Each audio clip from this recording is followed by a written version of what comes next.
I love it. I think that's one of the great things though about technology now though, is it allows that if anything, I mean, obviously there's a lot of bad stuff that can be done with technology, but there's a lot of good stuff that God is doing with Mm-hmm. technology, and what you're doing and even what we're doing here at Elijah Fires is a testimony to that it's a great opportunity to, yeah, if you were stuck, stuck, I don't know if stuck's the right word, locked into your local church and that was it, that's Yep. good. But obviously God's like, but there's technology now, and I actually have greater purposes for Mm-hmm. Spencer to broadcast his voice even farther, the things that I've put inside of him through technology.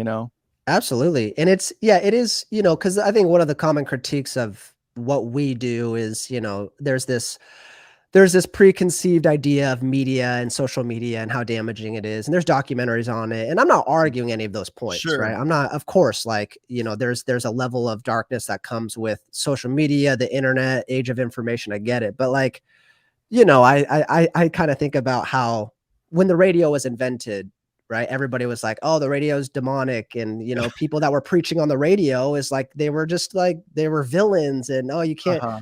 and then television and Yeah. people are like criticizing people that are preaching the gospel on television, and my response and my outlook to it is, the message and the theme of my podcast is always let's preach truth in a world full of lies. And Mm. so there's so many lies out there on the internet. There's so many lies out there on social media. So why not try and invade that space with a little bit of truth and Come on. and make the impact that we can? Because if we're being honest, the internet is here and it's staying and it's the future. So might as Right. well get into a space that needs Jesus and preach truth in it. Well, and honestly, get ahead of stuff. I think that's something that I see a lot more Christians thinking like this now, especially with the advent of newer technologies presenting themselves now, is hold on, let's actually get ahead Yeah. of this. And something that I've been very vocal about, I'm my wife and I both feel called to the film industry. We have a great, Mm. like a huge heart for the film industry, not just like make Christian movies, like actually the Yeah. film industry itself. And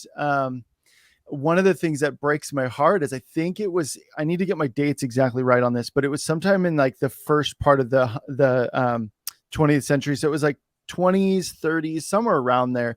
Mm-hmm. The industry came to the church and said, we want to make Christian movies. We want to make all these things. And the church were the ones that said, get out of here, you sinners, Yeah. forget you. And I'm like, oh, like now we're Yeah. like, Yeah. Yeah.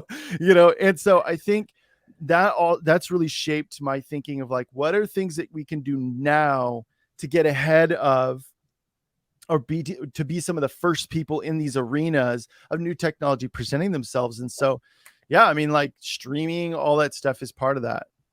Oh yeah, absolutely. And that's just it. I mean, it is getting ahead. It's realizing where the world is going. And in a good distinction though, I like to make is, I always tell everybody that's listening to me on, wherever it may be, I'm like, I'm a supplement and I'm a resource, but I'm not your church. And I think That's that good. that's an important distinction to make, is like a lot of not a lot, but I see some creators, and they're Christian creators, and the environment that they're creating is almost like they're acting as a local church. But I always say like, hey, yes, listen to all my podcasts and live streams and do everything. And this is a community that we're building.